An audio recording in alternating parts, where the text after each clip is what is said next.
தடையின்றி நம் நினைத்த காரியங்கள் வெற்றியடைய மிகவும் எளிமையான ஒரு வழிபாடு. நம் முருக கடவுளுக்கு செவ்வாய் ஓரையில் நெய் தீபம் ஏற்றி வழிபாடு பண்ணும்போது கண்டிப்பாக நம் நினைச்ச காரியங்கள் நடக்கும்.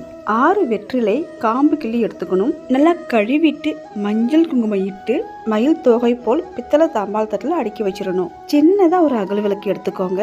சந்தனம் ஃபுல்லா தடவிட்டு மஞ்சள் குங்குமம் வச்சு வெற்றிலைக்கு நடுமத்தியில அகல் விளக்கு வைத்து நெய் ஊற்றி பஞ்சுத்திரி போட்டு 6 வெற்றிலைக்கான காம்பு கிள்ளணும் இல்லையா, அந்த காம்பையும் அதிலேயே போட்டு நெய் தீபம் ஏற்றி மனமுருகி வேண்டும் போது நினைத்தது நிறைவேறும். இந்த தீபம் ஏற்றுவதற்கு சிறப்பான கிழமை நேரம் பார்த்தீங்கன்னா செவ்வாய் கிழமையில் வருகின்ற செவ்வாய் ஓரையில் ஏற்றுவது மிகவும் சிறப்பானது. செவ்வாய் ஓரை காலை 6 to 7 மணி, மதியம் 1 to 2 மணி, மாலை 7 to 8 மணி. முருகருக்கு செவ்வாய் ஓரையில் நைவேத்தியம் செய்து நெய் தீபம் ஏற்றி வழிபாடு பண்ணும்போது வேண்டிய வரம் கிடைக்கும்.